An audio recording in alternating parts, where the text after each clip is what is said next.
Imagine this, you're 35, maybe 45, or 65. Every morning you wake up, go to work, eat, talk to people, yet deep down you know, you're not living, you're just existing. You're tired, but you don't know why.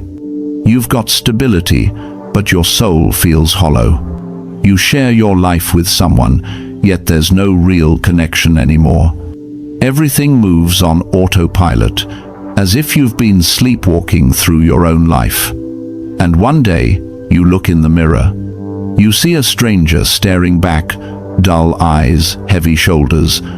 A voice inside whispers, "Where did I go?" But what you're feeling isn't just a problem of the modern world.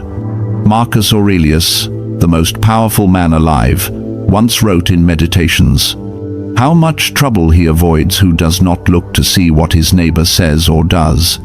Seneca, one of Rome's wealthiest men, confessed he wrestled with anxiety, anger, and the sense that time was slipping away. And Epictetus, a slave-turned-philosopher, taught that freedom is not achieved by having everything, but by needing less. 3 men, 3 paths, 1 timeless truth. If your mind is lost, begin with the mind. If your body is broken, begin with the body. If your heart feels empty, begin with the heart. 3 brutal rules. 3 roads to rebuild yourself. 3 levels of rebirth. These are the 3 Stoic rules we're about to uncover. Principles that can rebuild your life from the inside out. But only if you're brave enough to live them. Let's begin. Rule 1. Fix the mind. Marcus Aurelius once wrote, "You have power over your mind, not outside events. Realize this, and you will find strength." Yet, today, most people have surrendered that power. Our minds no longer belong to us, they belong to the noise. News cycles, social media, endless comparison. We scroll, we react, we consume, until the inner voice that once guided us falls silent. Your mind has become a battlefield, and you didn't even notice the invasion. 1. Detox the mind. You can't build a new life using old thoughts. You can't feed your brain with junk and expect clarity. Just as a strong body can't thrive on fast food, a strong mind can't thrive on mental garbage. So here's the challenge: 7 days. For the first 30 minutes of every morning, feed your mind truth, not trash. Read philosophy. Read the lives of those who overcame the impossible. Study skills that make you sharper, calmer, more resilient. Don't call it reading, call it training. Because your mind is either your greatest weapon or your worst prison. And every scroll, every thought, every reaction decides which one it becomes. 2. Redefine the direction. Most people say, "I want to be happy. I want to be successful." But the Stoics knew happiness isn't the goal, it's the side effect of living with virtue. Don't ask, "What do I want to have?" Ask, "Who do I want to become?" When you say, "I want to lose weight," you focus on outcome. When you say, "I am someone who honors my body," action follows identity. That's not habit change, that's identity shift. Write this down. I am becoming. Then, finish the sentence not with who you wish to be someday, but with who you choose to be today. Because transformation doesn't happen in the future, it happens now, with every small decision you make. 3. Break the invisible prison. I can't.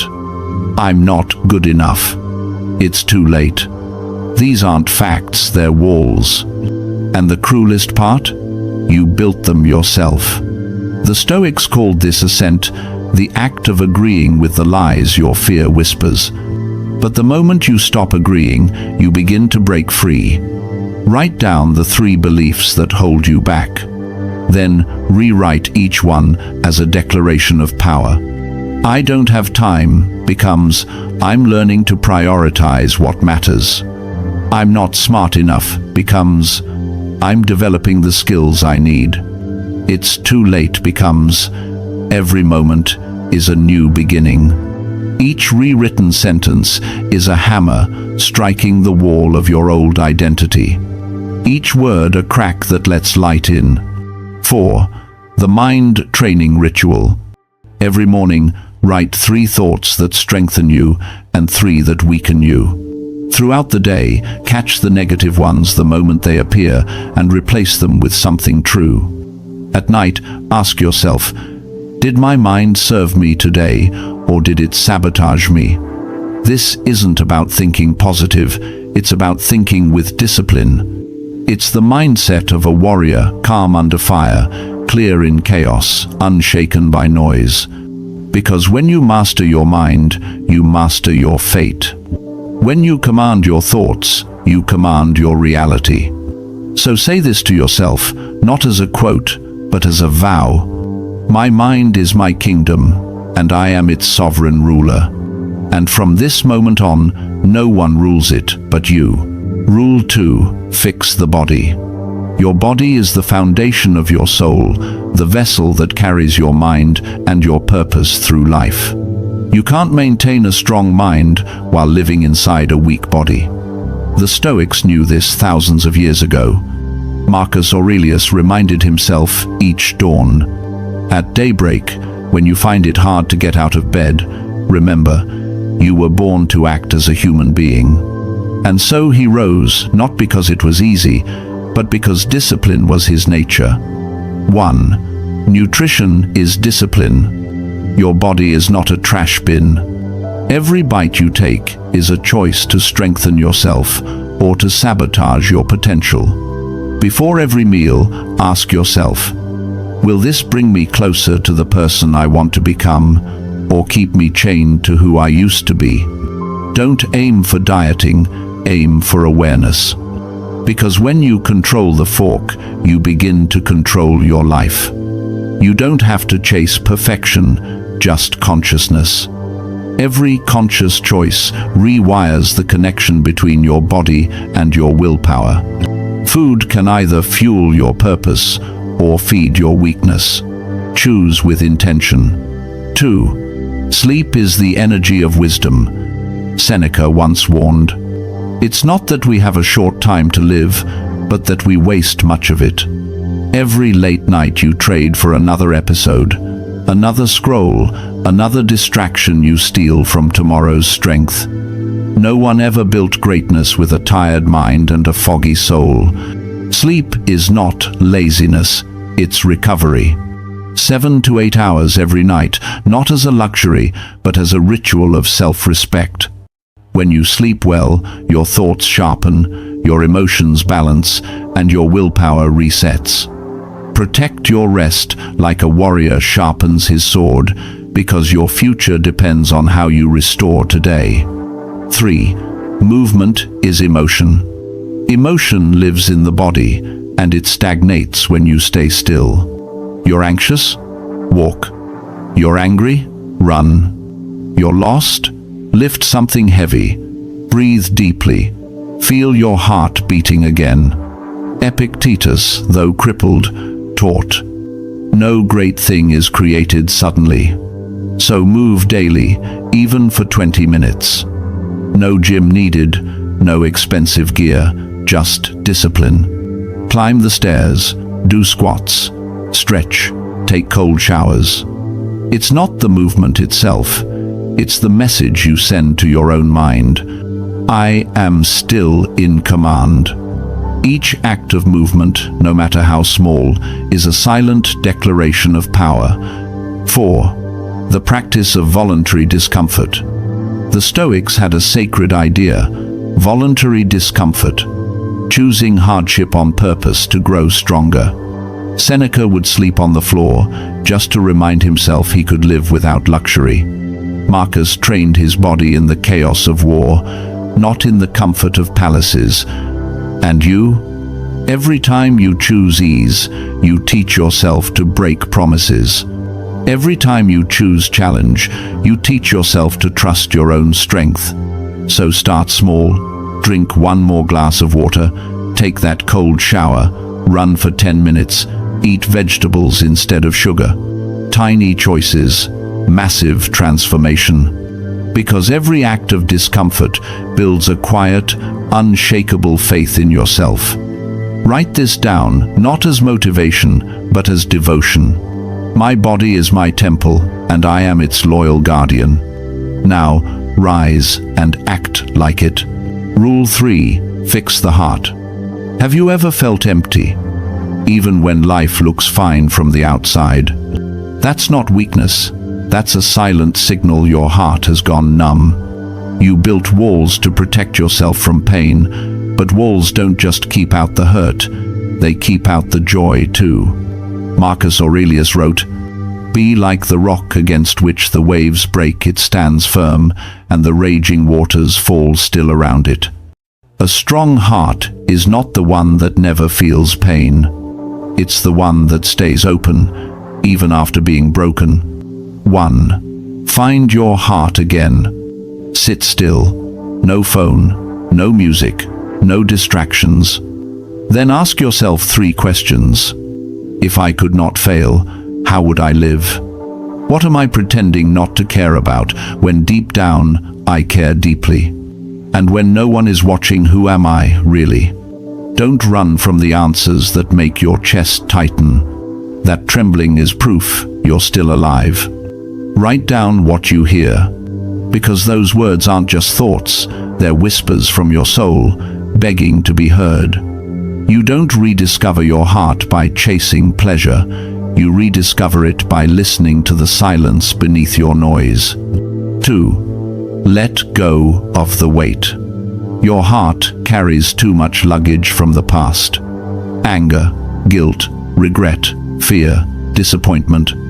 Those things aren't you, they're just stories you've been replaying for too long. Epictetus once said, "It's not what happens to you that hurts, but how you react to it." So tonight and for the next 30 nights, write one thing you forgive. Forgive a person, forgive yourself. Not because they deserve peace, but because you do. When you let go, you don't become weak, you become weightless. Forgiveness isn't surrender, it's liberation. It's the art of putting down the chains you were never meant to carry. 3. Live with purpose. A heart without direction will always wander in darkness. The Stoics called it sympathia, the idea that every soul is connected to every other.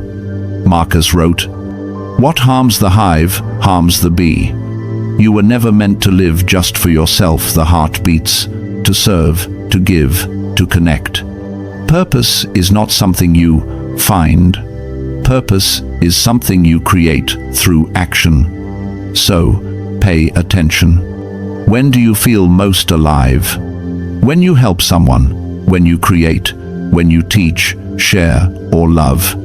Those moments are clues, the compass of your heart pointing you home. Start small.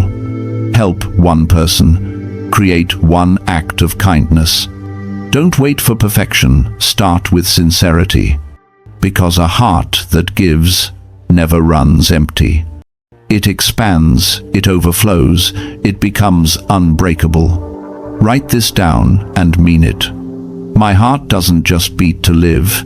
It beats to love, to serve, and to connect. And when you live that truth, your heart will never go numb again.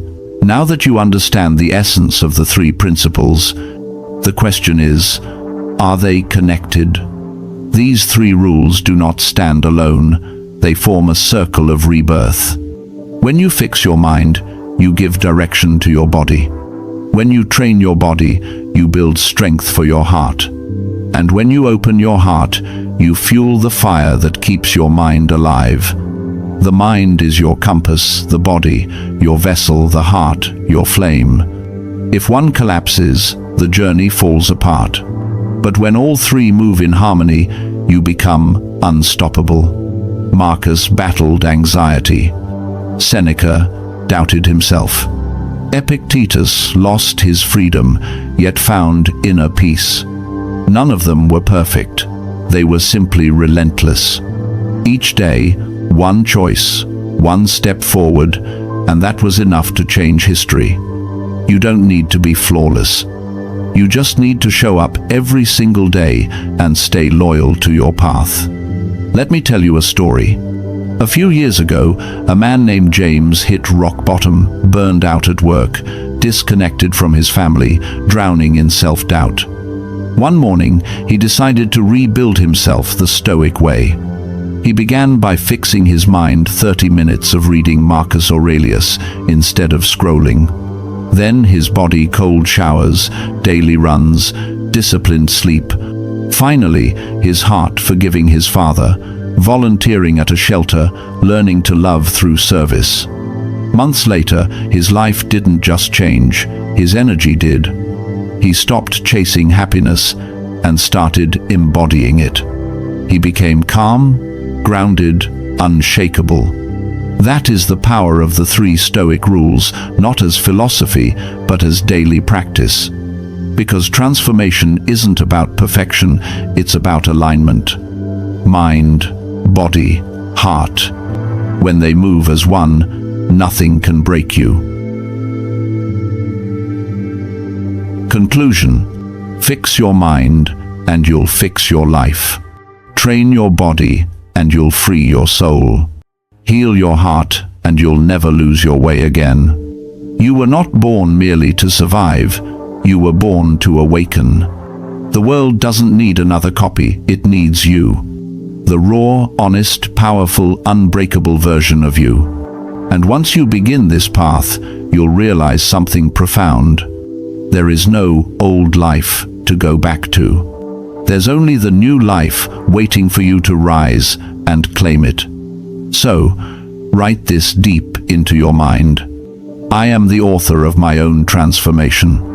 I am the warrior of my mind, the guardian of my body, and the protector of my heart. Now stand tall. Take a deep breath. Feel that quiet fire inside you. And take your first step, not tomorrow, not someday now. Your journey doesn't begin when life gets easier.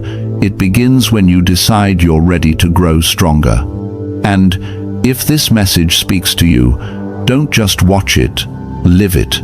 Share it with someone who needs to wake up too. Leave a mark, not just a view. Hit like if this reminded you of your own strength. Subscribe so we can walk this Stoic path together every week. And in the comments, write just one sentence, a promise to yourself. I begin my transformation today. Because you can. Because you must. Because the world is waiting for the awakened you. Thank you for watching.